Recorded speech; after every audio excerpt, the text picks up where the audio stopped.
accordance with Article 5, Section 12 of the Charter of said city, will convene a workshop and a regular meeting on Tuesday, March the 2nd, 2010, at 5 p.m. and 6 p.m. in the Commission Chambers on the second floor of the Brownsville City Hall Federal Building, located at 1001 East Elizabeth Street, Brownsville, Cameron County, Texas. Workshop Item A, presentation by Hispanic Active Relationships Project regarding the Military Community Covenant. Adrian.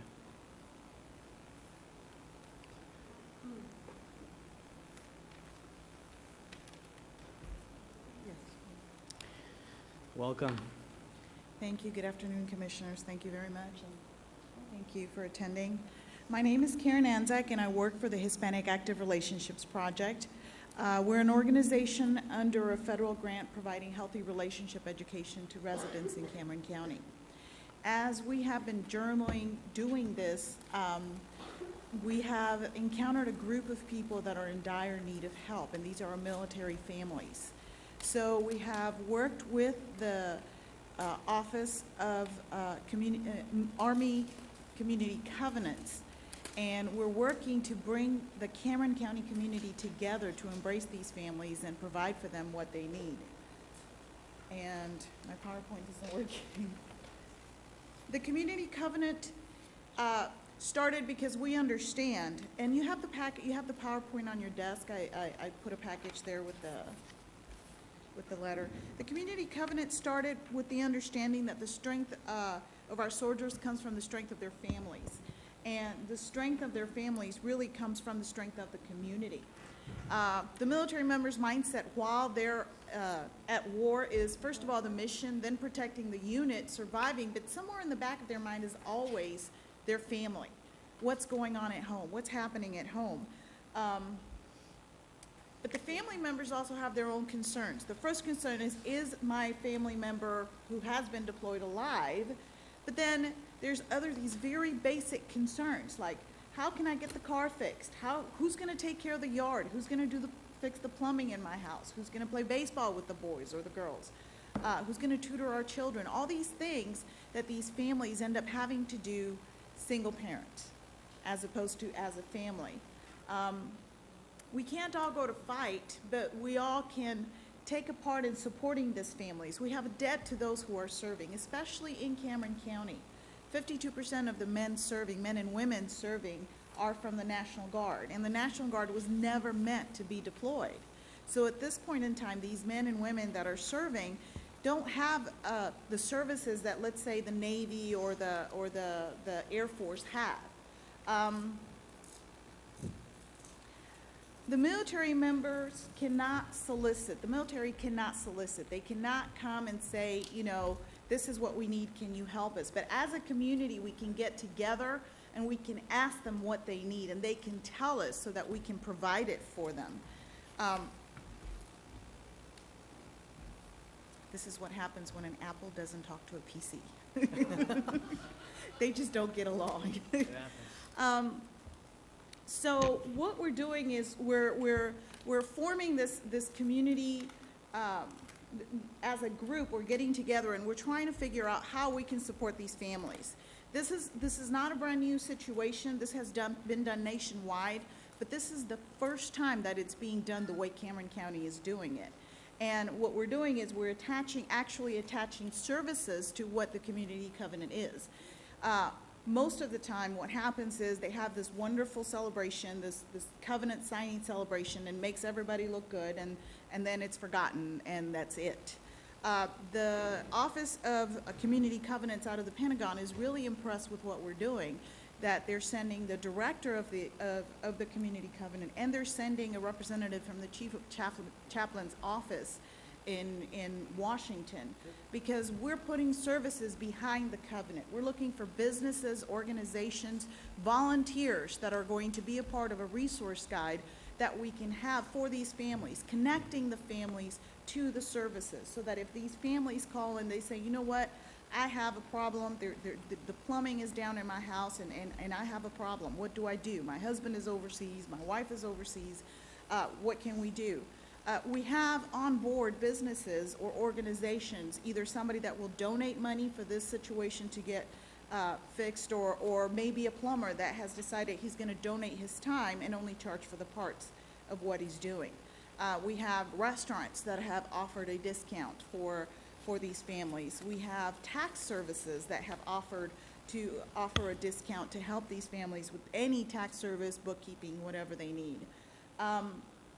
This is the first time that the Army Community Covenant is joining with a Healthy Marriage grantee and the Office of the Chief of Chaplains.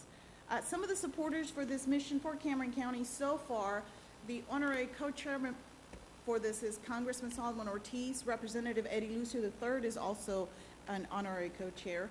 The National Guard units of the Rio Grande Valley, the Hispanic Active Relationships Project, and the Office of Army Community Covenants out of Washington, D.C. Specifically, what are we asking?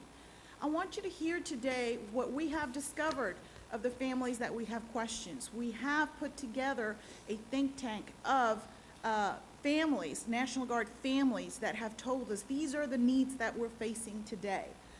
Decide how you can help or support these families. First of all, as a city, keeping always their needs and concerns in mind and keeping an open door to what their concerns are. But also, if you're a business owner or you know business owners that can help us with this, in the back of the package that I gave you is a Military Community Covenant RSVP form, which is a commitment form.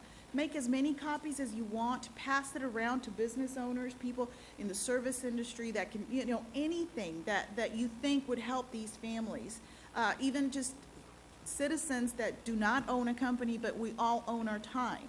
If somebody wants to volunteer their time to help these families, somebody that wants to cut their yard, if you could give this to them and have them fax it to the office so that on Saturday when we have the covenant signing ceremony, we can hand it to the military families and say, you know what, these are the families in Cameron County, especially in Brownsville, that are here to support you. Tell us what you believe that is reasonable to commit to. Join us for the celebration and covenant signing ceremony. We have delivered invitations to all the commissioners. This actual ceremony is going to be this Saturday at 10:30 in the morning. It's going to be at the Event Center, and it's going to be from 10:30 to 12. It's not going to be long. It's just the actual act of signing the covenant. And as appropriate, sign the covenant. Be available to provide what you can. What has happened so far, HARP is willing to act as the contact for military families. They will call our office. We will have all the resource guide ready so that we can refer them to the people that are willing to serve. We can act as a referral force, and we can provide the services or classes for skills for resilience, strong families, fatherhood, teens, as we currently have as a Healthy Marriage grantee. These are the needs that the military members have presented. The military families say that what they need is child care. A lot of them are in dire need of child care because, again, we have a single parent taking care of these children. Doctors, dentists, eye care specialists who can take TRICARE. TRICARE is it's a very rare insurance because nobody wants to apply for it because it's a lot of paperwork. So these military members are having to go way out of town to find doctors that will help them. So if you know of doctors, you know somebody in the medical community, encourage them to sign the covenant, to sign the commitment form that we just gave you, and to enroll in TRICARE so that they can treat these families. Donations of time or service to repair cars, fix plumbing, mow lawns, babysit, take elderly parents to appointments, tutor teens in difficult subjects, someone to teach the girls how to throw a baseball, and not like a girl, somebody to teach the boys how to throw a baseball. Discounts for eyeglasses, frames for eyeglasses, eye care. Support groups. The sad thing is that we are very proud of our servicemen, but the sad thing is that we really don't realize the sacrifices that these families are making. And we thoroughly believe that the draft is gone, but it really isn't, because these kids are getting drafted into the military. Mom and dad maybe made the decision, but the kids are drafted. They had no choice. So support groups, if you know somebody in the mental health community that can help them, that can form a support group or offer counseling to these families. Emergency financial funds for extreme circumstances. Sometimes they find themselves in between housing. I know that, you know, when they come back from deployment, sometimes they have to move from one place to another. They don't have a place to stay. You know, sometimes the checks stop coming. Sometimes the guard member has a hard time getting into that transition of coming from the battlefield and getting back into an office and having to sit down for 8 hours. It's just a very hard transition, and sometimes they have a hard time, you know, fitting in at work, and they end up losing their job or trying to look for a job, and they find themselves in a hard financial situation. And foster care, I mean, this surprised me. I didn't think of this. You know, who would have thunk it? Single soldiers that have pets, you know, they need foster care for their pets while they're overseas because they have nowhere to leave them. You know, so just simple things, you know, that we think that we can volunteer. We don't think, you know, we don't think of our time or foster caring for a pet. You know, whatever you can offer, or if you know of anybody that can offer. The vision is to have faith-based organizations that can provide child care, lawn care, emergency funds to help them pay their bills. Businesses that can provide free services, agencies that can provide experts for classes or provide in-house services. We already talked about the eye doctors, philanthropists that can create emergency funds and help them. County office can designate a person to be the military liaison, train somebody in the offices. Individuals that can volunteer, or the media to help families know that the services are available and how business and organization agencies and individuals can serve. Please help. Take a note of commitment that I showed, that I pointed to you in the back of your package, and make copies, or call the office and we can bring copies to you. And fax or return those to the HARP office at your earliest convenience. And please don't forget the covenant signing ceremony. I really want a strong showing of Brownsville city officials showing that we're supporting these families and that we're there for them. Thank you very much for supporting these families and for supporting HARP in this effort to help them. Any questions that I can address? I will say I want to thank you for coming by, ma'am, and addressing the commission with this worthy cause. It's extraordinary the work that HARP's doing, and this is something that's really, really critical to our military family. So I want to extend a thank you on behalf of the commission, but also, you know, to the families and to the work of each employee in HARP and what you plan to do. I wish I could attend Saturday's covenant signing, but I'll be leading a walk in my district for another worthy cause dealing with as part of a Biggest Loser campaign that we have in the city. But I do support you, and the city wholeheartedly supports the efforts of HARP and what you all wish to do. And so I'm glad you're able to come and educate us, and I will share this with as many people as I can, and hopefully they can donate of time and services, because you're right, there's so much need out there.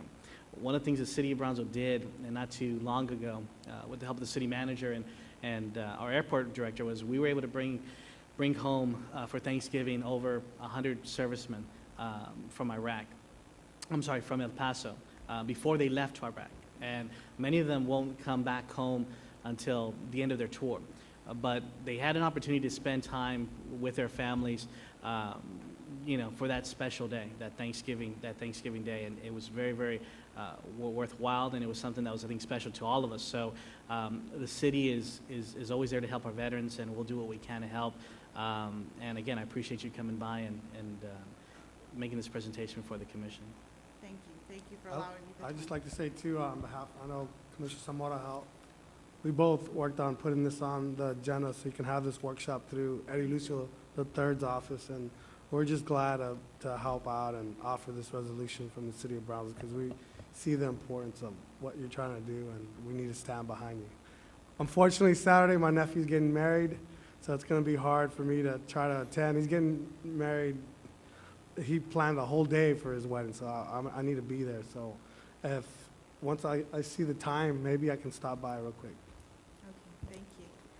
Thank you so much for your extraordinary efforts in your organization. I was so sad to hear about your recent break-in at your office. I don't know if you had an opportunity to discuss that here, but for those who are watching, they unfortunately had their offices burglarized and several of their computers were taken. So I know that you're probably still looking for donations. So if anyone may have an extra computer in their garage or or if you have a company where you have some unused computers, please contact this organization and donate, because this is a wonderful cause for our community.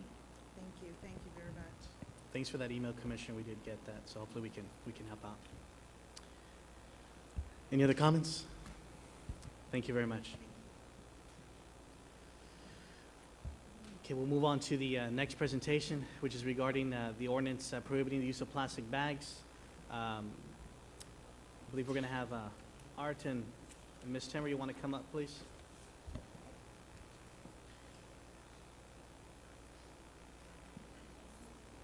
Honorable Commissioners. Good afternoon. As dictated by the ordinance, we're coming to report on the activities of the Environmental Advisory Committee. And we started to meet, we've met several times since January. We actually began preliminary in December, but the official committee was formed here a few weeks back. And we've got some activities. And Ms. Rose Timmer will actually present, but we'll be happy to answer any questions. Thanks, sir.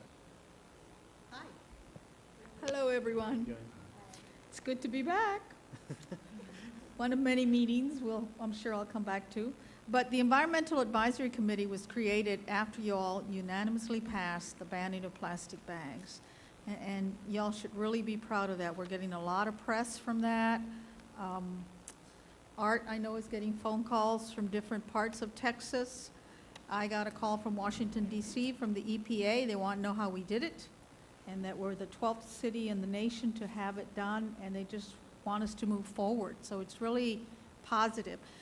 The responses we're getting from the community is very positive. A couple of negative things, you know, what am I going to do with my Ziploc bags? But we're not banning Ziploc bags.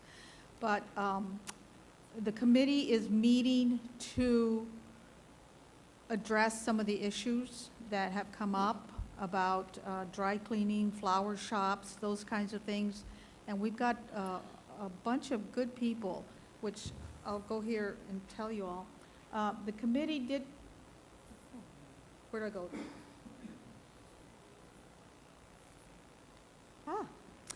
We did create the advisory committee now has 11 people on it.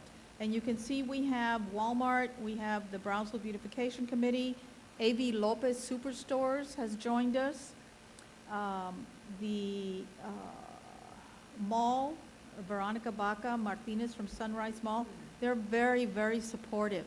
They are going through their corporate headquarters to support the city of Brownsville and what it's doing. They're kind of testing it for other malls that they own throughout the nation. And that's what we're finding, that people who have stores in Brownsville are saying, hey, if Brownsville can do it, let's test it, let's see what's going on with them. And we want to bring it to Oklahoma, we want to bring it to Arkansas, we want to bring it to Washington, D.C. Stripes, as I said, was there before. And then Jisoo Pak from Bolsas Christi, which is downtown, the downtown merchants people. So we're having a good committee there. We did come up with a mission statement. We are going to provide awareness and guidance of the plastic shopping bag ordinance to citizens, the business community, and the elected officials of Brownsville. We did have our first meeting with the business people yesterday. It was put on by the Chamber of Commerce. Angela Burton did a wonderful job of getting the publicity out and accommodating everybody. And we had people from the 77 flea market there, and they are very, very supportive. They want to change the plastic bags. They want to get rid of them. He spends a lot of time and money picking up the area where the 77 flea market is. So we're going to partner with him and do something special there, which I think it floored me and Art that he was there. He was so supportive. Everybody that was there was very supportive, to be very honest with you. The one thing that did come up in the meeting is the enforcement. And this is something that will come up in 2011, and it's going to be the Public Health Department's responsibility, but it's also going to be this commission's responsibility to support that department in enforcing our litter laws and what has to be done to continue with banning plastic bags. We hope that we have addressed all the issues by September, by October, and we might not have to worry about enforcing because everybody will do what they're supposed to do. That's our pie in the sky dream, but we might do it. We do have a couple of timelines for everybody. We're going to be coming back here again April the 20th, July the 20th, October, and then the last quarter to be determined depending on what kind of ideas we have for what's going on with the plastic bag ban. So we do have a workshop every week, Wednesdays, 9:30 at the City Plaza. Everybody's welcome to join us. We've gone pretty far in our timeline and what we're going to do, what our goals are. And I think everybody has a copy of this, of what's going on in there. I know you all have to get to your meeting. But we want to continue with the commission workshop and updates. We want to continue with the advisory committee meetings. I know Commissioner Camarillo tries to attend as many as he can, but he's got to work too. But anyway, we're all there.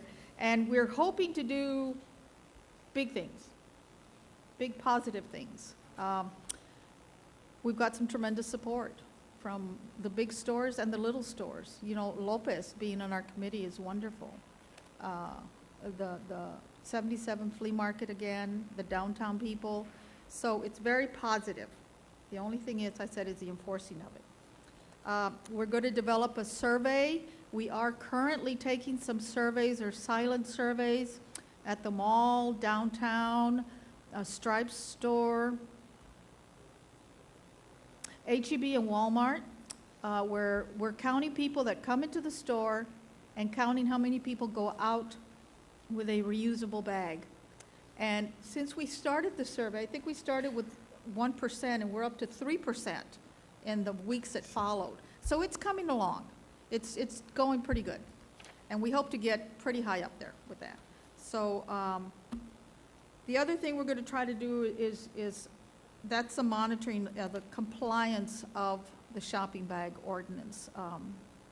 That's something that needs to be discussed in detail, and Art needs to handle that somehow. But we'll get it done. Do y'all have any questions? Charlie, any questions? Commissioners. I think you're continuing to do a wonderful job. Thank you. My kids are reminding me about my reusable bags. Good.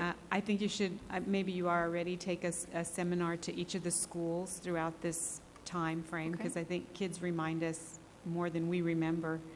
And what are the negatives, just out of curiosity? What's the biggest negative that the negatives do discuss? People want to know how we're going to enforce it. And the other negative is they want it across the board for everybody. They do not want us to say that only HEB and Walmart are going to ban plastic bags. They would like for us to do it across the board. Restaurants, gas stations, you know, you go to the hospital came to our meeting yesterday, because when you go to the hospital for a day surgery, you get a plastic bag. That's true. And they pointedly asked, they said, we are not a point of sale. So they're not. So they are outside of the ordinance.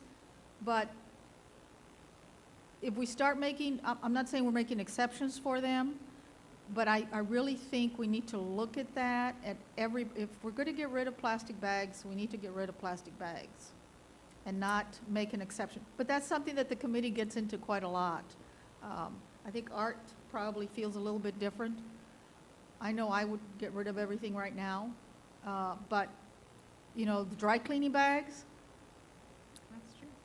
flower sleeves, umbrella sleeves, those kinds of things are still probably going to have to be in a plastic.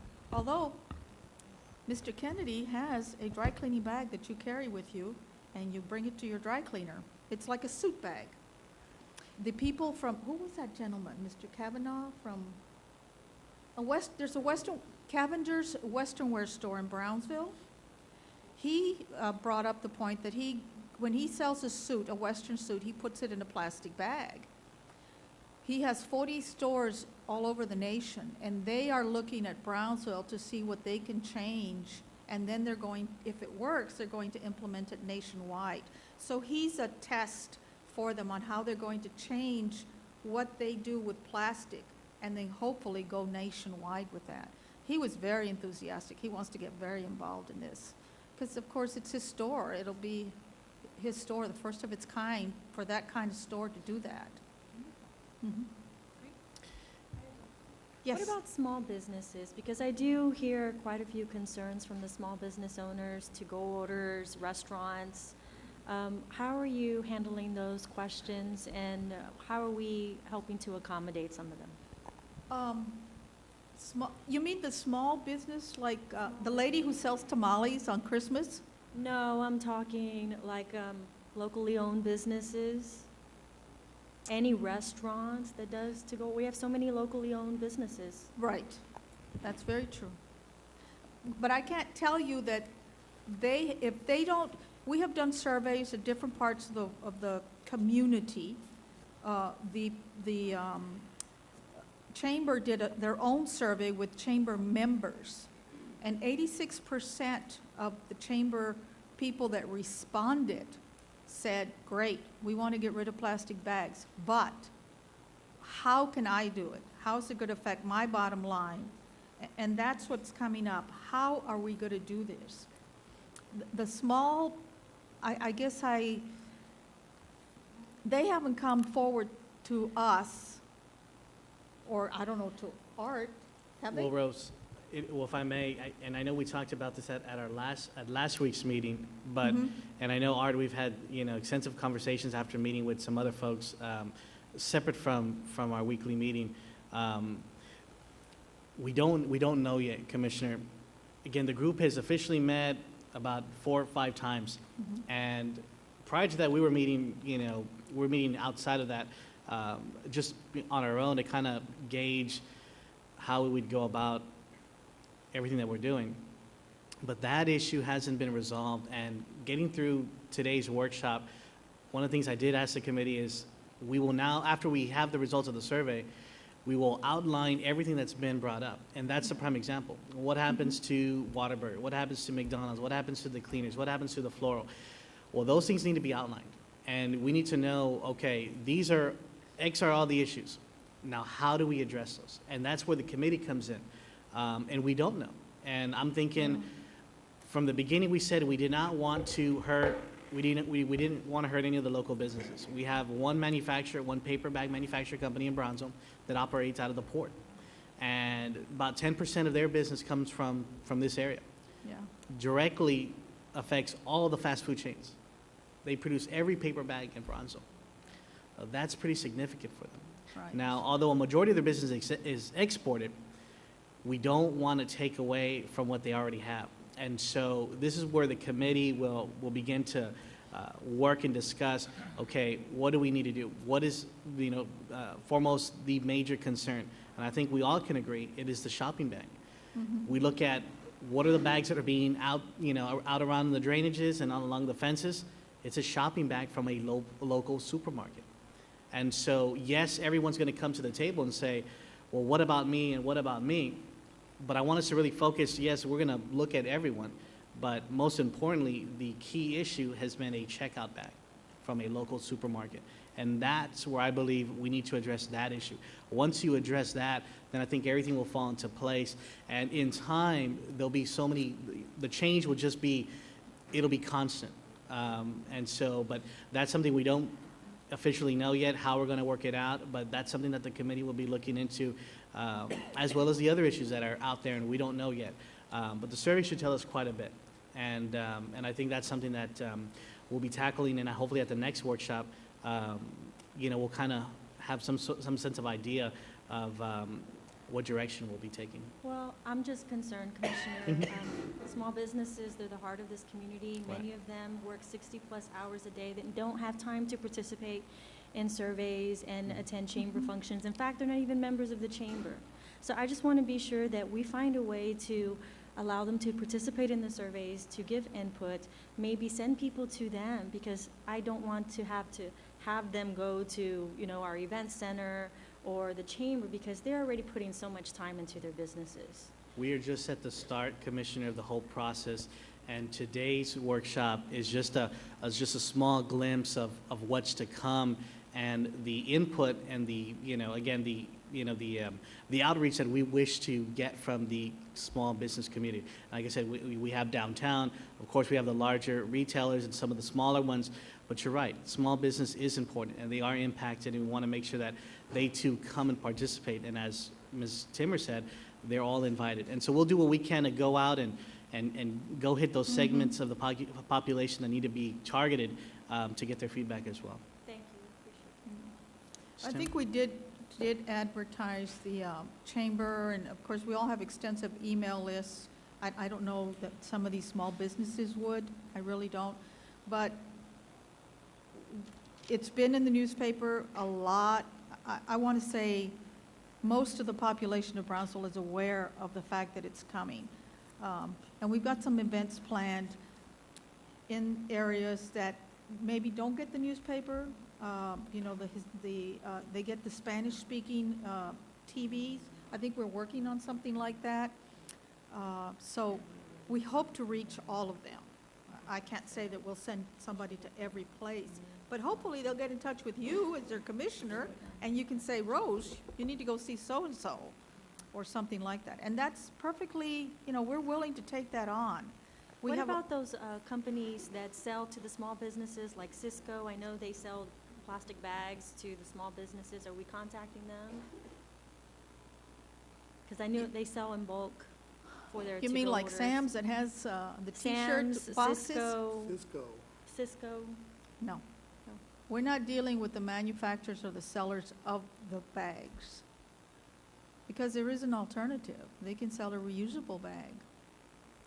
For to-go orders? Hmm? For a restaurant and to-go orders, it just doesn't seem feasible to me. A majority of companies, Yeah. a majority of companies right now are using Looking. reusable plastic bags. For example, Yeah. Walmart. Every one of the, if I'm not mistaken, their bags are reusable, and it has a recycled sign on each of the plastic bags. And, again, that's a good point, Commissioner, that obviously we'll address soon to kind of maybe bring them to the table and discuss this with them. But they do produce reusable bags, and like I said, that is the alternative, and which is something that's allowed within the ordinance. I don't know what we did before with, like Chili's. When you have it to go, you get a styrofoam container and then they put it in a plastic bag. I don't know what we did before we had plastic bags. Paper bag. Use a paper bag. Okay. So, styrofoam's another thing. So we have to look at all of that. That affects everybody. A reusable bag for your restaurant food, maybe not, but you don't have to have a plastic bag for it either.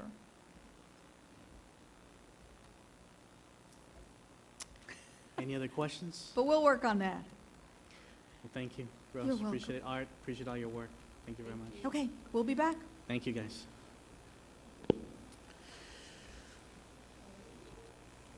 All right, well, it's already 6:02. We'll go ahead and Read the call. read the call, Estela. I'm sorry, we've already read the call. We need to do the Pledge of Allegiance and the, Okay, we'll ask everybody to please rise and recite the pledge.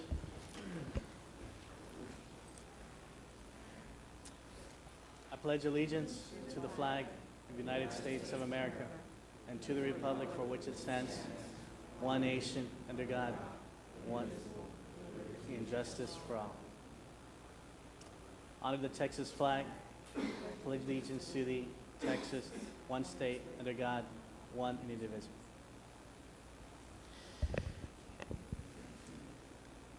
Now go to invocation, Pastor Bradberg.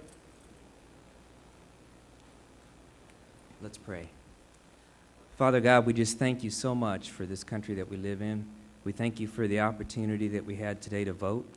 Lord, I ask you to complete the process in a way that will be without confusion, the collection of the ballots, the counting of the ballots, Lord. Give us the leaders that you want for this nation, for this state, for this county, and for this city, Lord. And Lord, for this meeting tonight, I ask you to give divine direction to each of the leaders that are here. Give them your ideas as they look at the issues at hand. Help them to discuss the issues in a way that will be respectful of everybody involved.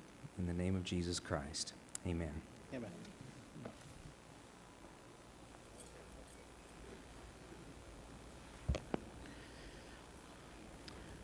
Good evening, everyone. I want to welcome you all to the City Commission meeting. We will go ahead and move on. We'll skip the mayor's report. If he does come, then we'll get back to his report. We'll move to the commissioner's report. Commissioner Atkinson. I understand it's election night, so I'm going to make it quick. Just make sure people at home, you still have an hour to go vote. So, we get a bad rap in our city because we don't go vote. And I think it's the responsibility of all of us in the city of Brownsville to go out and vote. And I know if you're sitting at home, just turn off the TV, go vote, and then come back. And then you can see the rest of this meeting. But you're not going to miss much. It's a short meeting, so I'm going to pass it. Thank you, Commissioner. I want to echo that. Please go vote while you can. You have an hour left. 2 weekends ago, we unveiled the One Brownsville video. We had the pleasure of inviting Mr. Roscoe Mapps to Brownsville. He was very, very excited about participating in this community and what we were able to do. You can see a couple of pictures of the press conference that was held on a Saturday morning here at the Commissioner's Chambers. You'll see the volunteers of the One Brownsville group that's been meeting regularly for the past few months. It was a pleasure and an honor to be around everyone there. I really want to thank Paulina, who's spearheaded One Brownsville and has really brought this to the table and to help make this community a one city. Again, One Brownsville is basically about helping a global initiative to reduce poverty throughout the country, and it has a major significance for Brownsville because of our proximity to Matamoros and the issues that we deal here at home, the poverty that we have in Brownsville. And so we have tied a local aspect of the One campaign to this community, and we're going to help with awareness as often as possible. So I want to thank everybody who participated. Commissioner Galvin was there, and Commissioner Longori helped with music at the reception, and Mr. Mapps was just very, very excited to be in Brownsville and to hear the stories of the members and really be a part of something that was just pretty significant. One of the things he had mentioned to us was, they'll get emails from other parts of the country, New York and in California, and he said, Brownsville kept coming up in these emails, and people in Washington were saying, well, where's this Brownsville? What's going on with Brownsville? Well, that was really the work of Paulina, and trying to get somebody's attention and said, hey, we have a one campaign going on in the city of Brownsville, and we wanted you to participate, and so they did, and he was here, and so I want to thank him for his efforts to the One campaign, but also to visiting our city and helping again address our concerns and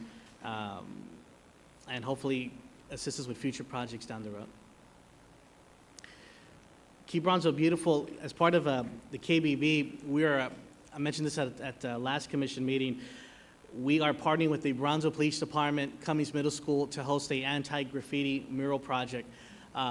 Lieutenant Etheridge and Officer Castillo out of the West Side PD, we're working hand in hand to create a mural project that'll be unveiled on Saturday, March the 13th. Everyone here is invited to attend.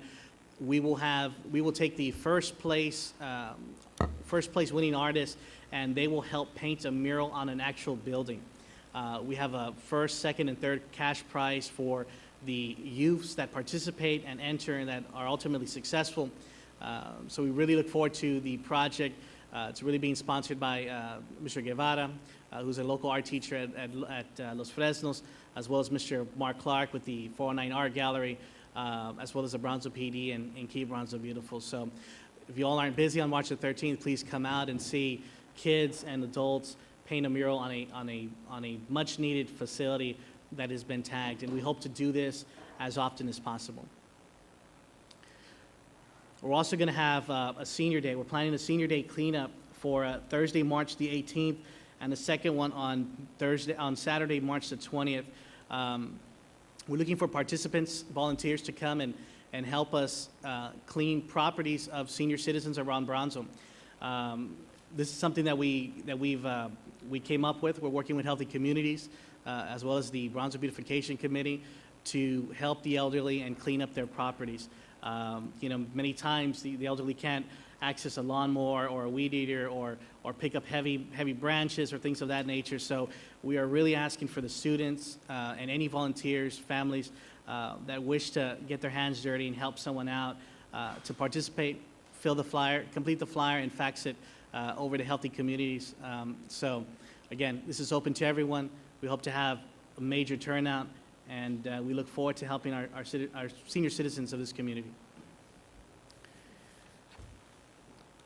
We will now move. I'm going to skip the Earth Day for next week, and we will move on to the proclamations.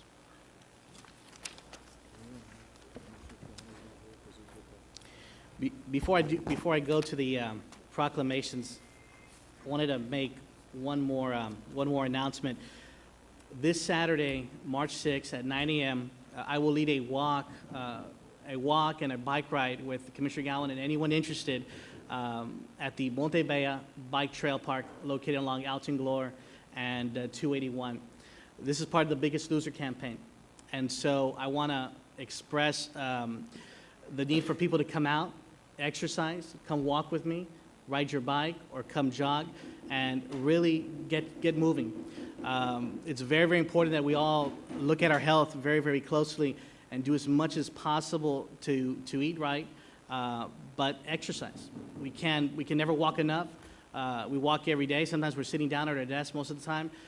So Saturday is a perfect time to get moving. And so I encourage you all to join us. I look forward to it. It should be a blast. I want to thank 4A and Jason Hills for being the sponsor of the event. And I also want to ask, and I want to make a plea to the males in the community to come and participate in the fitness events that are happening during the week. It was brought to my attention by Commissioner Gowan that many of these events are attended by females. So to all the males, all the guys, please, let's go out there. Let's join our wives, our girlfriends, or our family members. Let's go out and start participating in these classes because we need it, and we should do our part too. So the guys, please come out, and if you're looking for when the dates and times and events are taking place, log on to the City of Brownsville's website. Under press releases, you will find a calendar of events. So I encourage you all to log on and be a part of the fun. And I also want to acknowledge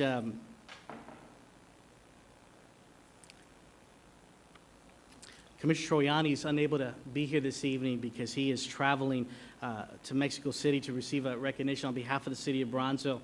And so he won't be here. He wishes he could attend, but he's away on city business.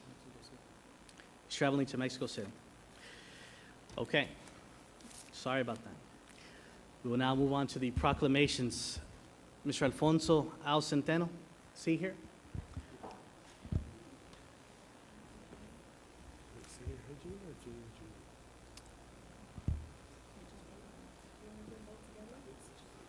I'm sorry, and also I'd like to ask Mr. Al Centeno Jr. to please come up.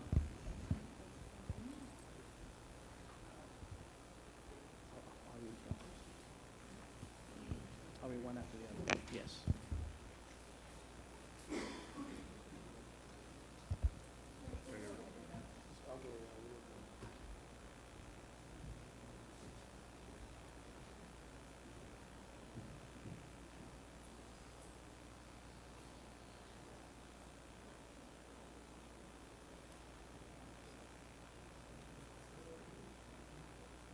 They're identical.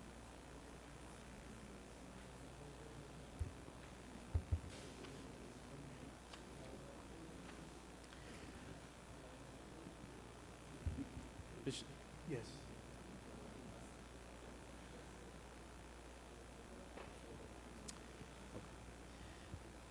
Could we have the representative from Congressman Ortiz's office and Eddie Lucio III's office, or Junior, Eddie Lucio Jr., to please come up, and Senator?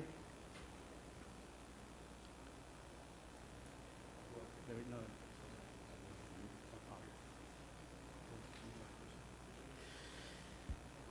I want to first, before I begin, Mr. Centeno, you've been a friend of the family for a very long time. Congratulations.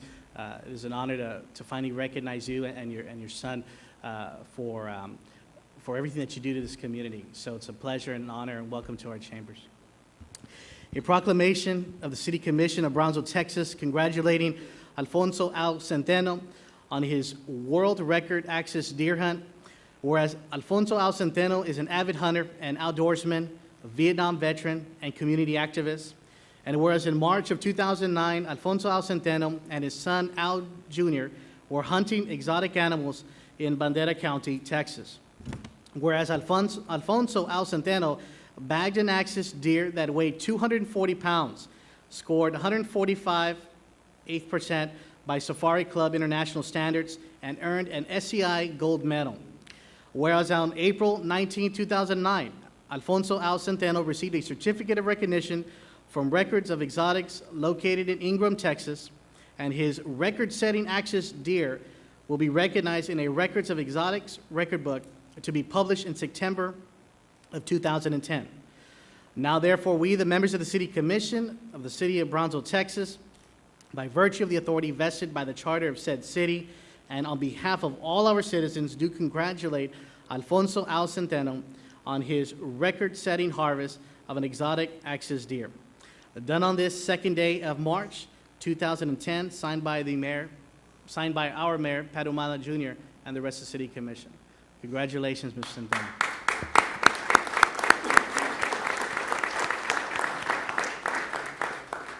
And if you allow me, I'd also like to read the second proclamation to his son. A proclamation of the City Commission of Brownsville, Texas, congratulating Alfonso Al Centeno Jr. on his world record axis deer hunt. Whereas Alfonso Al Centeno Jr. is an avid hunter and outdoorsman, and whereas in March of 2009, Alfonso Al Centeno Jr. and his father Al were hunting exotic animals in Bandera County, Texas, and whereas Alfonso Al Centeno Jr. bagged an axis deer that weighed 240 pounds and scored 145 by the Safari Club International Standards and earned an SCI gold medal. And whereas on April 19, 2009, Alfonso Al Centeno Jr. received a certificate of recognition from Records of Exotics located in Ingram, Texas, and his record-setting axis deer will be recognized in a Records of Exotics record book to be published in September of 2010.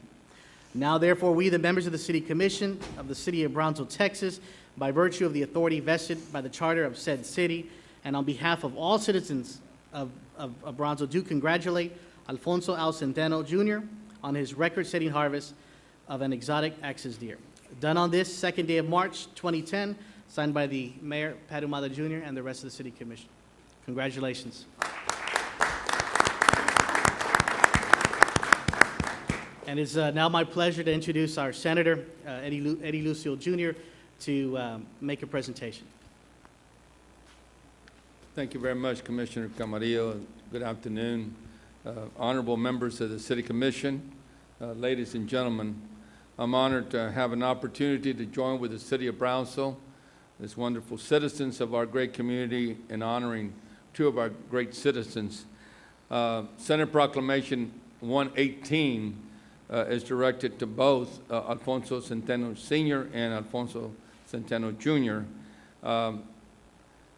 I'm going to read parts of the proclamation because parts of it have already been talked about as far as the trophy axis deer and all. And I want to, for the record, let everybody know that that axis deer is 20 pounds heavier than I am.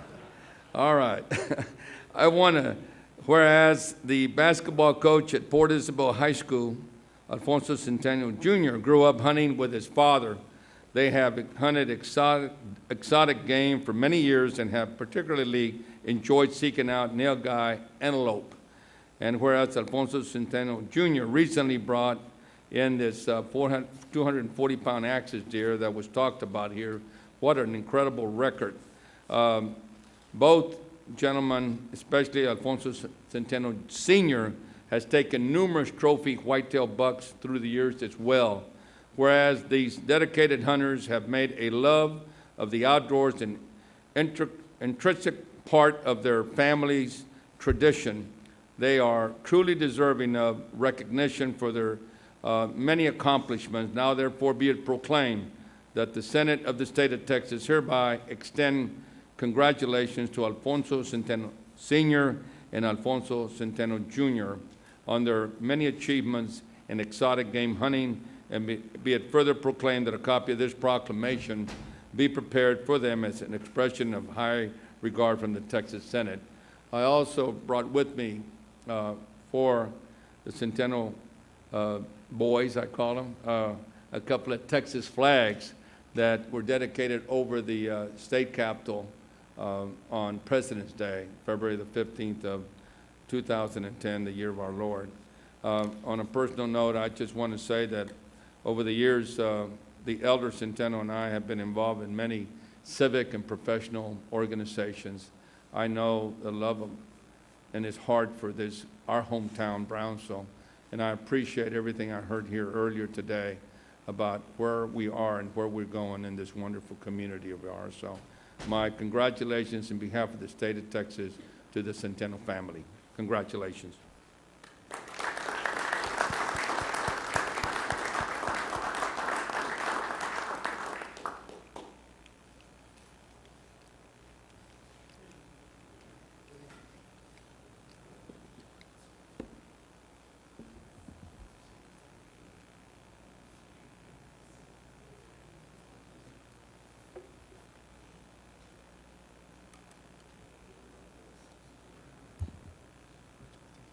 No problem.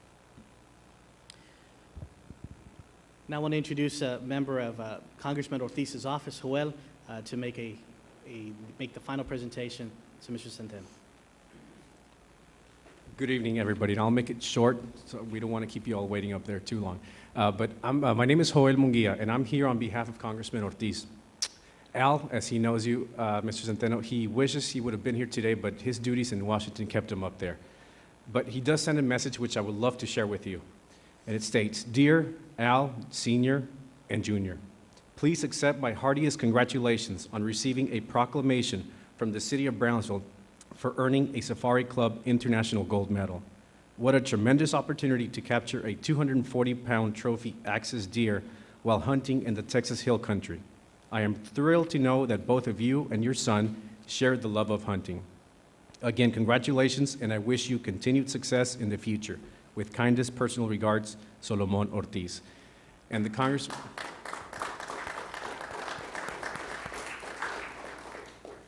Congressman also flew a flag of the United States of America over the U.S. Capitol in honor of Mr. Centeno, Sr. and Jr.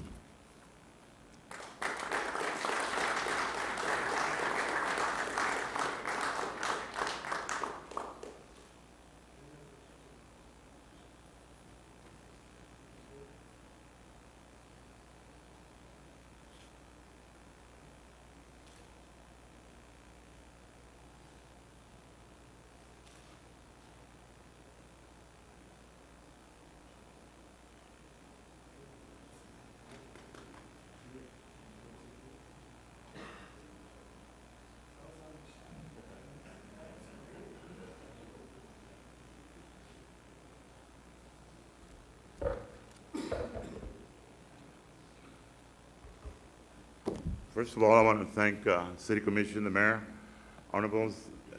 You all doing a great job, and don't miss a meeting on the TV, but you're all doing a great job. Senator Lucio and I have been long friends for years. Camarillo, City Manager, I've known him for years, and I've done a lot of work for Brownsville. The thing is that this thing, we were in every newspaper throughout the United States, and here's some copies, and then we are in the World Magazine for the world record, which it'll be another 20 or 30 years before they break it. That's what they told us. We have a gold medal on this one in here. And then also we're going to be in this Texas magazine this year. This is the Texas Magazine for Hunters, and also the Remington Rifle Association or Company and the Lipo Loose Scopes. Also, we're going to be in that throughout the United States. I have gotten calls from all over the United States about this picture, there's newspapers, and there's a bunch of newspapers from Boston and everything else. So it makes city of Brownsville that all over the United States that we're here in Brownsville and know they're in Texas. Thank you, everybody. As a proud citizen of Brownsville, I'd like to thank the city of Brownsville for this proclamation, Senator Eddie Lucio and Congressman Salmon Ortiz. Somebody said how do we shoot it? It was a great honor. First of all, I also want to thank my dad, who for 34 years taught me the skills of hunting as a 5-year-old boy when I shot my first deer, and installing the tradition of hunting in the outdoors and a family, most importantly, out there. It's a free ranging animal. It wasn't in a high fence. That's why I made the world record book. It's going to make 2 books. One comes out this fall and one next year. It's in the top 20 in the world ever killed with a rifle. When I shot it, I didn't know what I had just done, but I was proud that my dad was there to watch this accomplishment. And then, of course, when we took pictures and stuff, realized it was a pretty big animal, and we had it scored by a man here in Brownsville who is an official scorer for the Safari Club International, who scored animals in Africa, United States, Canada, and South America. And that's when we realized we had something here. And we submitted it in. He did the paperwork, and that's when we knew we had a world record.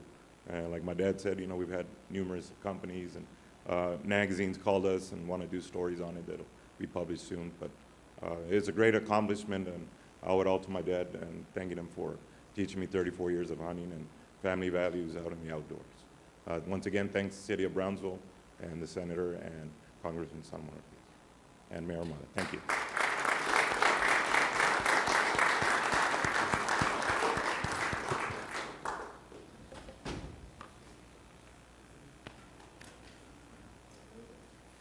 No, yes, we have the aviation.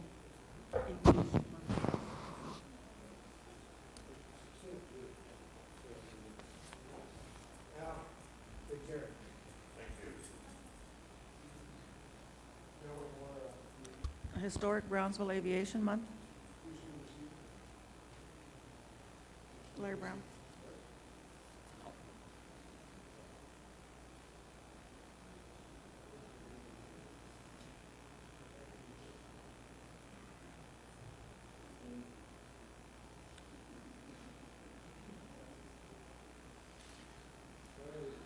A proclamation of the City Commission of Brownsville, Texas, declaring March 2010 Historic Brownsville Aviation Month in our city. Whereas on March 9th, 1929, at 1:34 p.m., Charles Lindbergh, Amelia Earhart, and Captain Ira Aker, and 15,000 to 20,000 citizens of Brownsville were present at the grand opening of the Brownsville Airport. And whereas aviation has in the past, is at the present, and will in the future play a vital role in serving the transportation needs of this area. And whereas the Brownsville South Padre Island International Airport has 81 years of unique aviation history, and whereas those persons and companies of the past and present that supported and do support Brownsville aviation in its many forms are hereby officially thanked for their efforts, and whereas our children and their children of the future are hereby encouraged to do what it takes to continue Brownsville aviation into the future by adopting the strategy of Fly Brownsville. And now, therefore, we, the members of the City Commission of the City of Brownsville, Texas, by virtue of the authority vested by the charter of said city, do hereby declare March 2010 as Historic Brownsville Aviation Month, and further urge all our citizens to become aware of the importance of aviation in our city and remember to fly Brownsville. Done this second day of March 2010, signed by Mayor Pat Ahumada and City Commissioners.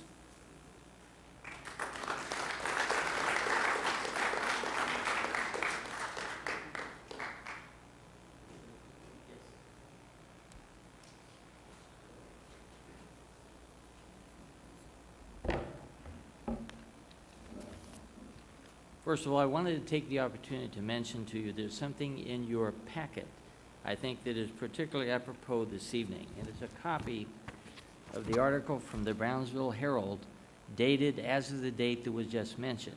It mentions the fact that Amelia Earhart, Charles Lindbergh, a number of other dignitaries, and 15,000 citizens of Brownsville were present for the dedication of the airport in 1929.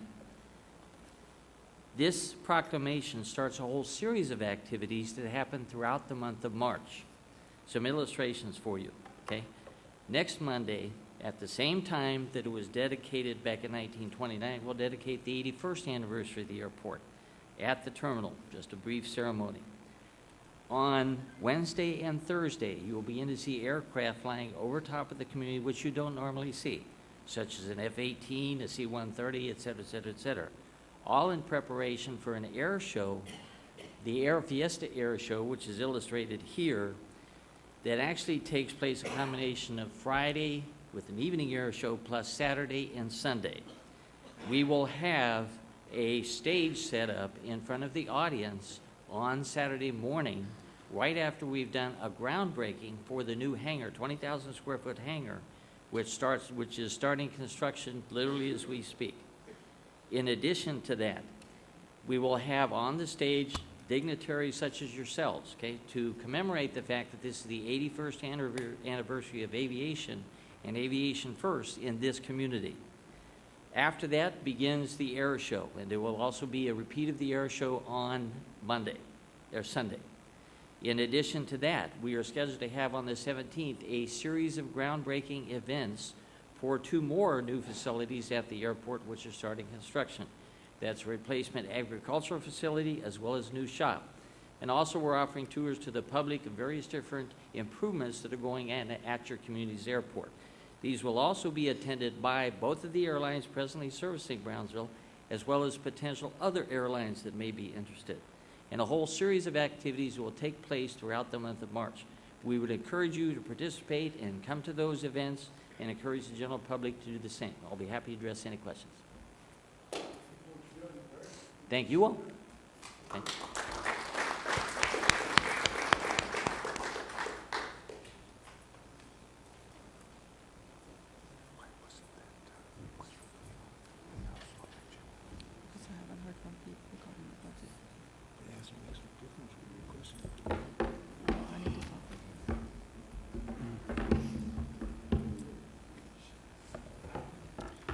Item number 4, Employee of the Month. Mayor, members of the commission, please help me welcome our Employee of the Month for March, Roy Reyes. Roy is our forester for the city, and he's the 3rd forester the city has ever had. And he is the first that is homegrown, starting his career with the Building Inspections Department 6 years ago. He's been our forester for the last 2 years. Had the ability to work with our prior foresters for the time that they were here, and learned a lot from them, and identified the love that he had was to eventually become our forester, receive the training, and eventually did so. As Roy works very closely with our Public Works Department, our Greens Division, and as you know, within our Greens Division, we have tree spades that are able to relocate and plant trees throughout the city, and accept donations, et cetera, and just create our own tree farm, if you may say, that allows us to save a lot of trees, relocate trees. One of the examples is that he has helped relocate 169 trees to the sports park. He also coordinates a lot of training with the city and PUB in relation to proper pruning and how to groom trees, et cetera, and tree lines and things like that. He also works very closely with a lot of our committees, for example, the Beautification Committee, and gets a lot of the input, et cetera, from them to be able to handle the everyday responsibilities that the Beautification Committee has, and assist him with his expertise in relation to landscaping, et cetera, tree locations. And he's done a fantastic job. We're very proud of him. We're proud of the fact that he worked with us prior to becoming our forester. We had turnover with the other foresters we had in the city, and we feel that he's going to be here with us for a long time. Or otherwise, we wouldn't have given him this recognition. As Employee of the Month, Roy becomes eligible for the Employee of the Year at our banquet. And he gets a day off, and Mr. Gomez will take him to dinner. So congratulations, Roy. And Congratulations. here's his plaque. In recognition of outstanding services to the city of Brownsville, he receives the Employee of the Month for 2010. Well, I need to, he works a lot outside, so he's going to be one that needs this cap. All right. There you go. And the traditional pin. And Roy's an awesome speaker, by the way. He does do a lot of presentations to our school kids, et cetera. So he'll do well in giving you a brief presentation. Thanks. Thanks. He's just put me on the spot here. Well, good evening. I'd like to thank the Mayor, Mala, and the City Commission and Mr. Kabler for this honor. As much as I love my job as a city forester, I have to admit I would like to be able to fulfill all my duties if it weren't for all the support of and cooperation of the city departments, other city departments. I would like to thank Public Works, the City Landfill, and the Greens Division Department, Mr. Santana Torres, and Mr. Navarro, Mr. Graybill, but especially their staff, for their help and hard work. I would also like to thank the members of the Brownsville Beautification, Paul Johnson, Salvador Alami, the Texas Forest Service, for their great support, and they have given me. Items that I would like to accomplish this coming year, would like to bring down to the valley, hoping to get some support on this, is to host the Rio Grande Valley Tree Conference this coming January. I'm also working on starting a tree survey. I'd like to get together with the UTB, TSC to establish a campus tree advisory committee to become a Tree Campus USA. And also would like to look around the city, and if you all know any, is looking for large trees to become I'm trying to do is put a register trees on the Texas Big Tree Registry for large trees recognized throughout the county. Last but not least, I would like to thank my directors, Mr. Gomez and Mr. Garza, for their support and understanding of all my duties as city forester. Thank you, Roy. Congratulations. It is an honor to be chosen as Employee of the Month, and for the reason for it, Yeah. the dedication to the city, we appreciate the Lord's team of also, and you make us shine, and you make us proud. Thank the city manager for doing this every month. Thank you all for your support. I mean, as I talked to our state forester, he said that Brownsville's working with other cities throughout the valley, that Brownsville has the most support for the forestry program, and which is an honor for me, having you all to back me up, the Brownsville Beautification Committee, and our city manager, as far as, supporting me with this. So, thank you very much. Thank you. Thank you, Roy. Appreciate it. Any commissioner want to say something? The only big tree that I've seen lately is the one at Amazonia. When you go there, there's a Yeah, I've been huge out there. tree That's a man. cypress tree. I'm impressed with it. Yes, it's beautiful. I've got that on my You screensaver on got my it? computer. On my It's a computer. nice looking tree. Thank you. Anybody else want to say something? Man, I just will say that, Roy, you are instrumental to the beautification committee. You're always there. He always gives his monthly report. There's so much going on, so many things that he has to do. So we really do appreciate what you do for the city of Brownsville, and most importantly to the committee. And I appreciate your efforts in the Tree City USA grant, which is lengthy and extensive, and we appreciate all that information when it came down to the Governor's Community Achievement Award. Your work is extraordinary, and again, your efforts are huge. So thank you so much for all that you do. Thank you. Thank you very much. Thank you, Roy. Anybody else want to make a Thank you. Item 5, consent agenda items. Item 5, consent Yeah, mo- agenda items A through D. Okay, we have a motion by Commissioner Camarillo, second by Commissioner Atkinson. Any discussion? All in favor? Aye. All opposed? Motion carries. Item 6. Item 6, consideration and action to appoint members to the Brownsville Convention and Visitors Bureau. Mayor, we had a couple of people that resigned. One was an appointment that I made, David Betancourt, but I'd like to replace him with Maricela Cortez. She's the director of the Historic Brownsville Museum. That's an excellent choice. I'll second that. We have a motion, a second, for Maricela Cortez. Any discussion? All in favor? Aye. All opposed, motion carries. Is there any other appointments, sir? Yes, I'd like to make a motion to appoint Rosie Galarza to the Rosie? CBB. Rosie Galarza. She's in Second. public relations and marketing. Okay. We have Rose Galassa, and we have a second by Commissioner Atkinson. Any discussion? All in favor? Aye. Aye. Motion passes. Do we have any other appointments? That's it? Okay. Item 7. Item 7, public hearing and action on first reading of ordinance number 2010-1523 to amend Chapter 94, Article 4 of the Brownsville City Code by adding Section 94-125 to establish a hotel operation fee providing for the collection of same, setting penalties for failure to pay same, and dealing with related matters. Commissioners, we have to collect hotel motel tax from each hotel in town, and occasionally we do have to chase after the management of the hotel to get the tax money in.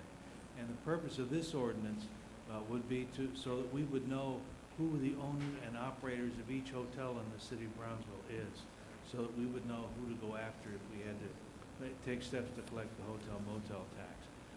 It's a one-time registration, so that the owners and operators of motel don't have to register every year. They register once, and then if there's a change, then the new owner or operator would have to come in and register. And it should be fairly painless for the operators, and would give us information we need in those cases where we have to pursue some remedies to collect hotel motel tax. How much time are you giving them to comply with this ordinance? Because Till- I'm sure word needs to get out. Yeah, no, till July 1st. July 1st. Yeah. So you'll be notified, you'll do some kind of notification? Yeah, I'll work with the city secretary. We'll get the word out. Okay. May I have a question? Mr. Shozy, wouldn't this information have been gathered when the hotel opened, when they got their certificate of occupancy? It could have been, but I'm not sure that it always is. And this is a way of making sure we have it in the city secretary's office.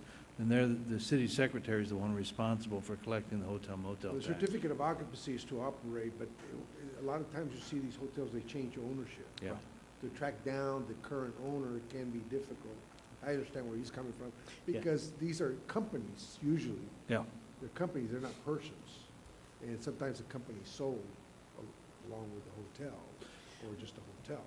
Well, that's a good point. I thought, well, maybe there was a bottleneck at one point in our system when people come get a CO or come get a permit, and well, what information do we request, and do we document that, and do we keep that and store that information? But you make a good point.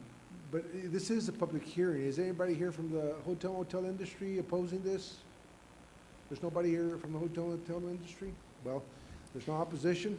Okay. Motion to close. Can we close the Second. public hearing? We have a motion to close by Commissioner Atkinson. Second. By Commissioner Zamora. Any further discussion? All in favor? Aye. All opposed, motion carries. This is an action item. Can I have a motion? Motion to approve by Commissioner Atkinson. Can I have a second? Second. Second by Commissioner Melissa. Any discussion? All in favor? Aye. All opposed, motion carries. Thank you. John, Thank I you. think it's a good idea. Item 8. We don't have any public comments. Are you sure? Are you sure? Positive. Oh, wow. 9? Item 9. Item 9, please. Item 9, consideration and action to adopt resolution number 2010-018 in support of the Military Community Covenant Project sponsored by the Hispanic Active Relationships Program. Move to approve. We have a motion to approve, and we have a second. Any discussion from this item? All in favor? Aye. All opposed, motion carries. It was motioned by Commissioner Atkins, second by Commissioner Gowan. Item 10. Item 10, consideration and action on resolution number 2010-017 in supporting creation of affordable housing in the Fruitdale neighborhood at Highway 48 and Fruitdale Road, and establishing a community revitalization plan for the area, including one development known as Champion Homes at Rio Bravo, effective February 2010. Good evening, Mayor, Commissioners. Odyssey Residential Holdings, their intent is to apply for tax credits this coming year. To this resolution, is required for them to submit their application. Okay, any discussion? Can you go into it a little bit more? What are you trying to do? Yes, sir. Every year, the Texas Department of Housing and Community Affairs sets a criteria and deadlines for developers to submit applications to them for tax credits that they have. And part of the application requirements is that, is this resolution that makes, it's just letting that the city of Brownsville is aware that they're applying for these credits. As you remember, last city commission meeting, the housing authority is also applying for credits. And now this developer is also applying for a different site for credits. Who's the developer? Residential Holdings, Odyssey Residential Holdings Incorporated. They're out of a Dallas firm. But isn't that the firm that was having a lot of legal problems? Or I'm not sure, sir. they also had some problems at the housing authority? I'm not aware, but his, the Is this principal. Is this Bill Fisher? This is Bill Fisher, yes, sir. What will happen if we table this? No, if you want to table, I mean, Huh? nothing, if you want to table this for a second meeting, or do you want to deny the resolution? Tabling, would I just, would like to learn more about it, because I know there were some problems over there, and if it's gonna affect the city some way, I'd like to know about it. With That's- another development? Yeah, so, I mean, let's just find out if that's okay with you. I'll second that. Okay, we have a motion, a second, to table it. We're not saying no, we just, let's give us, Just give some us, more. get some information, okay? so would you like a presentation from him? Yeah, or- that'd be great. Okay. All in favor of the table? All Aye. opposed, motion carries. Thank you. Next item? Thank you, That's the Commissioner. last item. Move to adjourn? Oh, that's Second. it? Okay, we have a motion and a second. All in favor? Aye. All opposed, motion carries. Hey, this is a quick meeting. Thank you all.